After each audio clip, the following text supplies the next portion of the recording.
اسلام آباد high court نے cipher case میں chairman P T I Imran Khan کی ضمانت درخواست مسترد کر دی۔ اسلام آباد ہائی کورٹ کے چیف جسٹس عامر فاروق نے چیئرمین پی ٹی آئی کی درخواست ضمانت مسترد کرنے کا فیصلہ سنایا۔ عدالت نے چیئرمین پی ٹی آئی کے اخراج مقدمہ کی درخواست بھی مسترد کر دی۔ سائفر کیس سننے والی خصوصی عدالت برائے آفیشل سیکرٹ ایکٹ نے پہلے چیئرمین پی ٹی آئی کی درخواست ضمانت مسترد کی تھی، جس کے خلاف چیئرمین پی ٹی آئی نے اسلام آباد ہائی کورٹ سے رجوع کیا تھا۔ اسلام آباد ہائی کورٹ نے عمران خان کا ٹرائل روکنے کی درخواست مسترد کر دی۔ یاد رہے کہ گزشتہ روز اسلام آباد ہائی کورٹ نے chairman P T I Imran Khan کی سائفر کیس کا ٹرائل روکنے کی درخواست مسترد کرتے ہوئے فرد جرم عائد کرنے کے خلاف درخواست ہدایات کے ساتھ نپٹاتے ہوئے کہا کہ چیئرمین پی ٹی آئی کو شفاف ٹرائل کا حق دیا جائے۔ ملک میں عام انتخابات کے لیے 28 جنوری 2024 بروز اتوار کی تاریخ متوقع ہے۔ ذرائع کے مطابق الیکشن کمیشن سپریم کورٹ کو 2 دن بعد تحریری طور پر آگاہ کر دے گا۔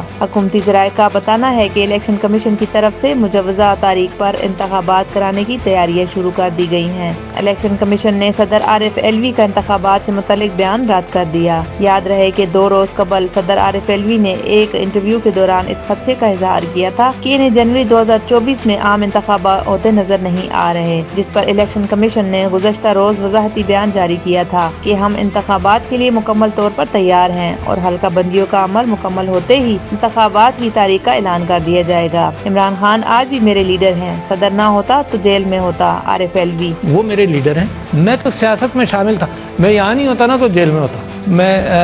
میں حج پر گیا ہوا تھا، 57(1) سے کو تبدیل کیا گیا، مگر میں نے اس پر دستخط نہیں کیے تھے۔ وہ الیکشن ایکٹ کی ترمیم جاری ہو گئی تھی، ایکٹنگ پریزیڈنٹ صاحب نے اس کو سائن کر دیا۔ قاضی فائز رضا صاحب کی کورٹ کو اور ان کے کام کو سراہنا چاہتا ہوں کہ انہوں نے ایک یونٹی دکھائی۔ ریفرنس سے میرا کوئی تعلق نہیں، سوائے اس کے کہ جو چیز میرے پاس آتی ہے اس کا میں نے کوئی نہ کوئی کسی طرف بھیجنی ہوتی ہے۔ مجھے تو پرائم منسٹر آفس سے آیا اور پرائم منسٹر نے بعد میں کہہ دیا کہ میں تو دینا ہی نہیں چاہتا تھا، اس سے پوچھیں، ہے نا، مگر میرے پاس وہیں سے آیا۔ صدر مملکت ڈاکٹر عارف الوی نے کہا کہ چیئرمین تحریک انصاف آج بھی میرے لیڈر ہیں، اگر ایوان صدر میں نہ ہوتا تو میں بھی آج جیل میں ہوتا۔ نجی ٹی وی کو دیے گئے انٹرویو میں عارف الوی نے کہا یقین نہیں ہے کہ الیکشن جنوری میں ہوں گے۔ انتخابات کے معاملے پر جب الیکشن کمیشن کو خط لکھ کر معاملہ حل کرنے کی تجویز دی تو انہوں نے جواب میں کہا کہ ضرورت نہیں ہے۔ عارف الوی نے کہا اگر میں حج پر نہ گیا ہوتا تو الیکشن ایکٹ 2017 میں کی جانے والی ترمیم پر دستخط نہ کرتا، کیونکہ یہ آئین کے خلاف